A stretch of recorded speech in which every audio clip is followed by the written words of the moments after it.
So, you've been binge watching my Medellin, Colombia videos. You've been watching some Narcos episodes. And now you've decided to take the jump and visit or maybe even live in Medellin, Colombia. But before you do that, I'm going to tell you 10 things that you need to know before you come to Medellin, Colombia. What's going on, guys? If you haven't binge watched all my YouTube videos and this is your first time watching my channel, what's going on? I go by World Wild West. I travel all through South America and I document my journeys and give out some information along the way. Alright guys, let's get right into it. The first thing that I would say is the more Spanish you know, the better off you will be. Guys, you don't necessarily need to know Spanish, but I've hit this in previous videos. Colombians are gonna talk their language.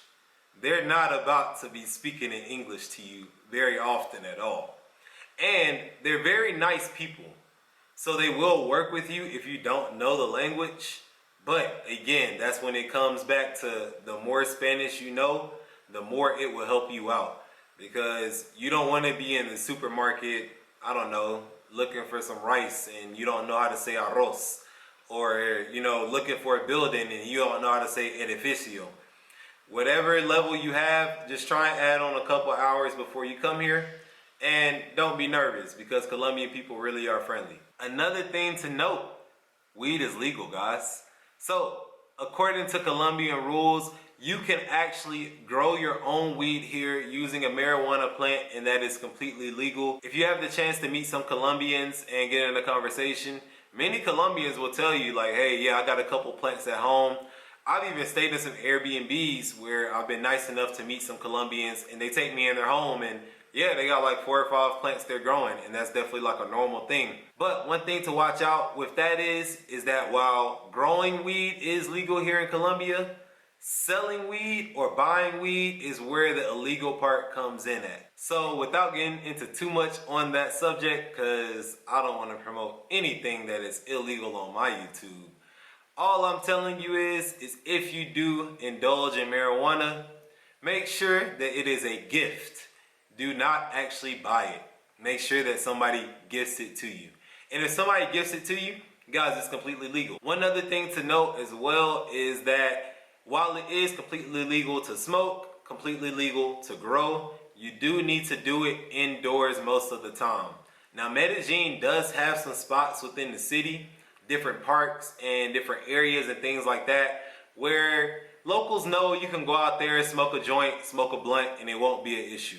But these are things you'll kind of learn over time through talking with people and things of that nature, and you'll be able to figure that out. But the main thing is, if you do get weed, whatever you pay is a friendly tip. It is not actual payment for marijuana. The third thing I would say is do not get a job here in Colombia. And what do I mean by that? I mean, do not get a job that actually pays you in Colombian pesos. Guys, if you traveled virtually anywhere outside of Europe, you'll realize that the dollar takes you a really, really, really long way. And on top of that, while inflation has hit America pretty badly, it has really hit other countries like a Colombia, like a Argentina. And I say this to say, your value, if you get paid in pesos, more than likely will go down over time. But if you get paid in dollars, your value will either stay the exact same or more than likely it'll go up.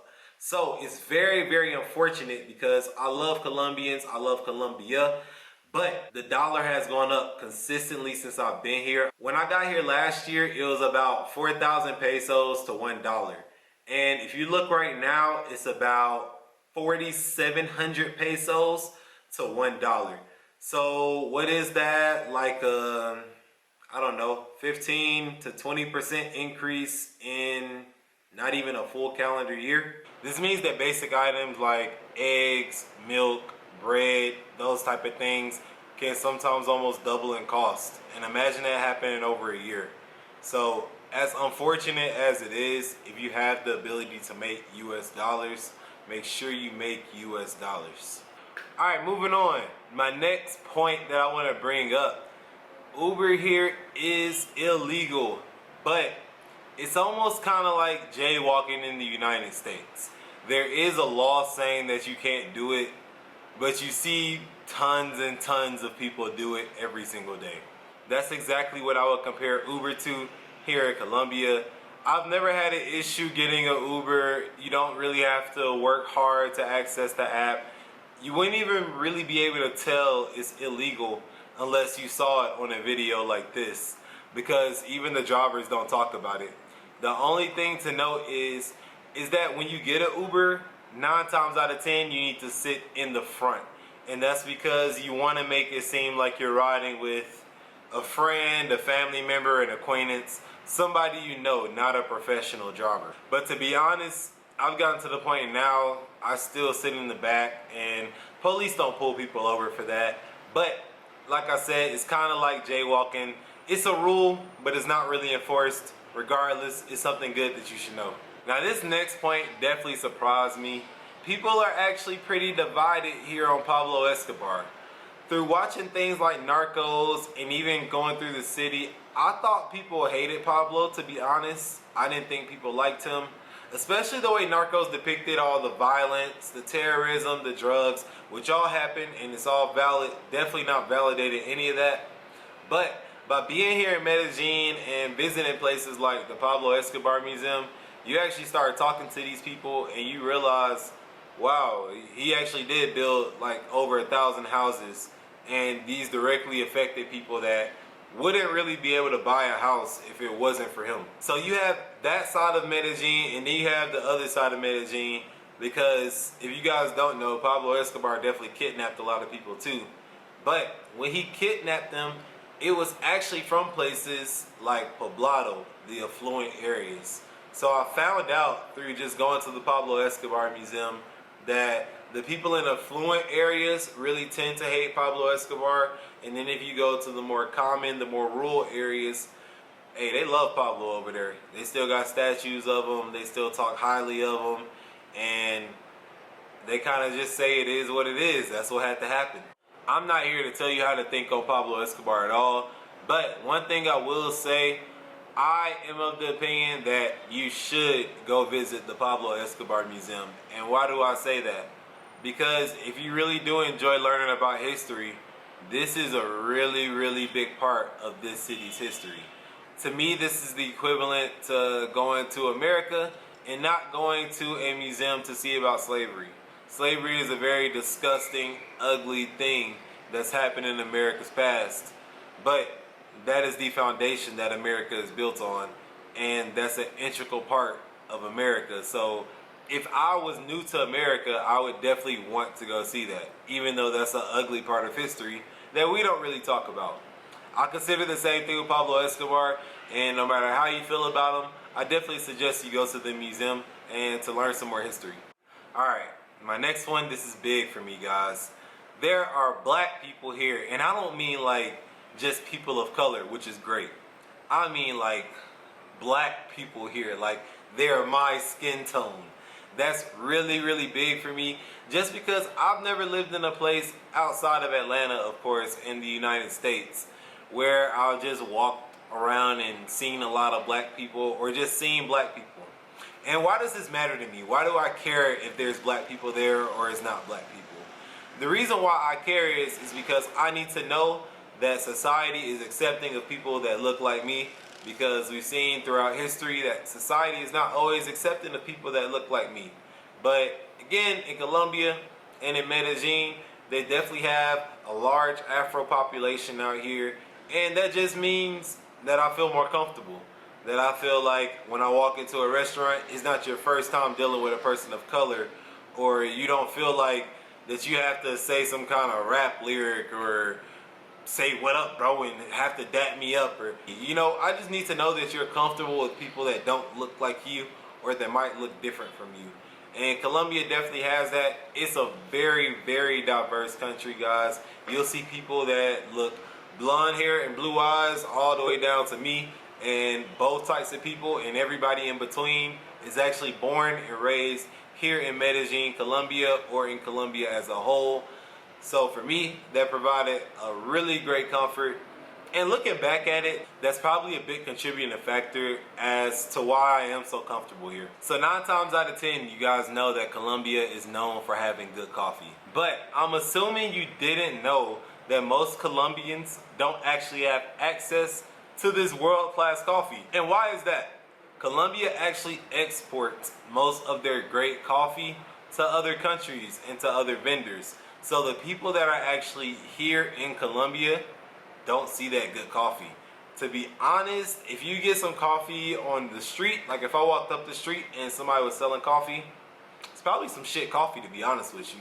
It's not that top quality coffee that I might be able to get in Atlanta. So actually, if you want to get that world-class Colombian coffee that people talk about, you have to visit specific coffee stores in specific places to actually get those. For example, one of those is Pergamo in Poblado. That's a really, really popular spot for a ton of digital nomads, a ton of expats. But that's a good example of a place that would actually have Colombian coffee. But if you just go to your regular store and you ask for a coffee, they do have coffee, but it will not be the type you're expecting, and you might be better off just grabbing some Starbucks. So if you look at a map of Medellin, you'll see that there's an airport that's almost in the center of the city. Ideally located, great location. That's not going to be the airport that you fly in. There's actually an airport about 40 minutes to an hour outside of Medellin, and that is the airport that is used for international travel. Specifically is in this area called Rio Negro, and it's not hard to get to Medellin at all from the airport.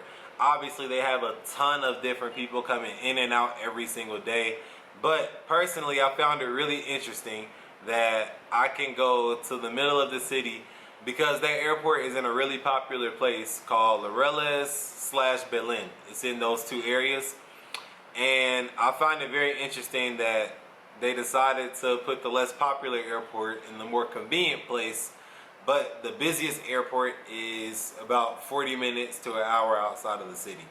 Like I said, regardless, this doesn't affect anything if you do decide to come to Medellin. Just something interesting I thought you all want to know and something to be aware of. Now this point I hit on earlier, but I do want to emphasize it because it definitely deserves to be emphasized. Guys, Colombians are really, really, really, really nice. These are, I can't say they're the nicest people because Peruvians just treated me with a love that just I didn't expect. But I mean, Colombians are like, it's like 1A and 1B. I get so much love in Colombia, guys, and beyond that, they're so accommodating. They make you feel like Colombia is a home to you. So, for example, I can speak a little bit of Spanish, but once I talk, it's extremely obvious that I am not from here. Now, physically, I do look like a Colombian. If I don't talk, they won't know that I'm Colombian. But one thing I've noticed is that they don't ever talk about my trash Spanish. They always just continue on in conversation. Like, if I was in America and somebody that looked just like me walked up and like they could barely speak English, I'd be like, what's going on with you, bro? I can't tell you how many times like I'm walking around this neighborhood I'm in now and I'll go grab a banana or I'll go grab some coffee or something like that and I'll talk. And they just treat me like I'm just one of them. It means a lot to me. It makes me feel very comfortable here. And even beyond that, one thing I've noticed with Colombians that they do with each other and something that I've adopted is just small talk. Let's say you're waiting for a taxi or you're waiting in line at a restaurant or you're on an elevator or something like that. It doesn't matter whether you know the person or not. They'll say, hey, how's it going? How's your day going?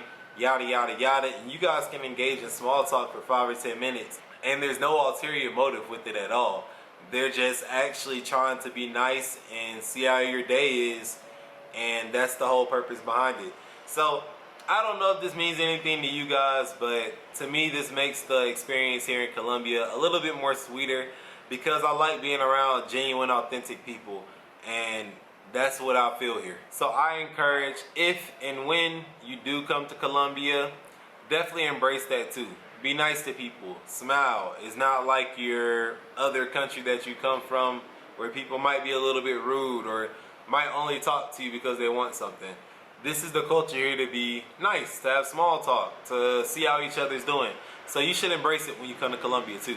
And this last point I definitely want to hit home on because it is extremely important, guys. Medellin is not Poblado, and Poblado is not Medellin. What do I mean by this? Poblado is by far the most touristy place here in Medellin, and to be fair, it's really nice. You have the nicest hotels over there, you have the best restaurants over there, and you have the best nightlife over there. But it's not indicative, what's that word? I don't know, I'm not gonna do that now. It's not representative of the actual city itself. And what do I mean by that? I mean that you're not actually gonna experience real culture, in my opinion, by staying in Poblado the whole time. Now that doesn't mean you can't base yourself in Poblado or get your Airbnb or hotel in Poblado, but just make sure you go outside of Poblado and actually visit other parts of the city. Sabaneta, Belén, Itagüí, Buenos Aires, El Centro. All these places in the daytime for sure are safe to go visit, and you'll see Medellin in a completely different light than if you just stay in Poblado and you're around really nice hotels and really nice restaurants and really Americanized and touristy things the entire time. Staying in Poblado the entire time is the equivalent to going to Mexico, going to Cancun, going to an all-inclusive resort, never leaving that all-inclusive resort, hopping on the bus, coming back to America, and then saying you went to another country. Yes, you were physically in the country, but you actually didn't do anything that gave you knowledge or insight to these people and how they live and how they move. So if you are the type of traveler that wants more out of the country than just drinks and the top class things, then I would highly suggest get out of Poblado, go see more of Medellin. And if you love Poblado, I'm not gonna say maybe you'll love the rest of Medellin, but I do, so maybe you should check it out too. And guys, that's another one wrapping up. As always, I appreciate the love. Be sure to leave a comment, be sure to like, be sure to subscribe. And as I wrap up my time here in Colombia, if you guys want to see any other final videos in Colombia, any final topics in Colombia, definitely let me know below. And stay tuned. The world tour continues, and I'm headed to a new location soon. But until then, peace.